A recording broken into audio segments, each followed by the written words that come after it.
নমস্কাৰ জনাইছো সকলোকে আৰু মোৰ অন্যটি ব্লগলৈ আপোনালোক সকলোকে পুনৰবাৰ স্বাগতম জনাইছো।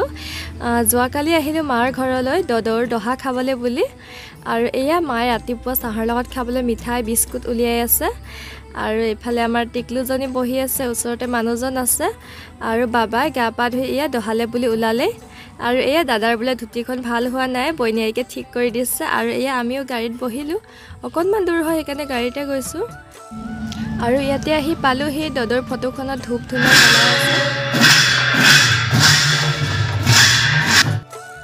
মানুহৰ জীৱনটো কি আচৰিত নহয়নে? কাৰ মৃত্যু কেতিয়া কেনেকৈ আহে ভগৱানৰ বাহিৰে কোনেও নাজানে।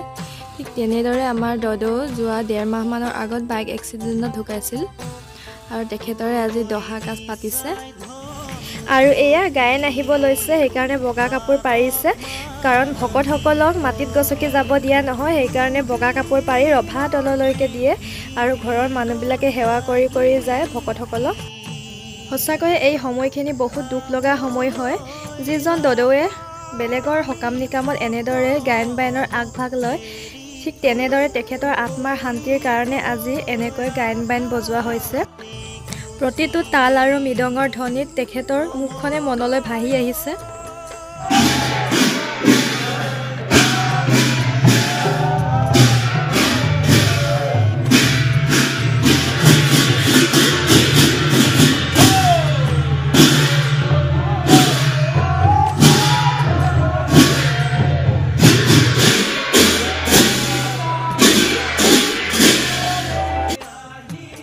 আৰু এয়া পাছফালে অকণমান দেখুৱাই দিছোঁ, মানুহ বহুত হৈছে আৰু সেইফালে ভাত খাবলৈ দিছে আৰু ৰভাৰ তলত গায়নো গাই আছে।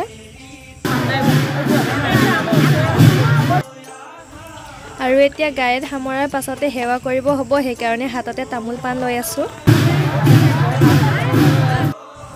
আৰু এই পেহীজনী চাওকচোন ইমান মৰম লগা হৈ গৈছে। সৰুতে আমি একেলগে খেলিছিলোঁ, খুব কাজিয়া কৰিছিলোঁ, তাকে কথা পাতি অকণমান হাঁহিছোঁ।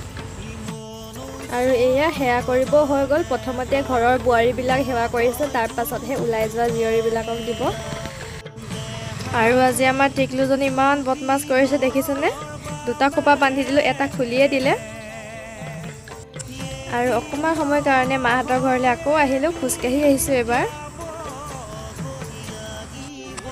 আৰু তাইক দেখিছেনে খোজকাঢ়িহে যায় বোলে।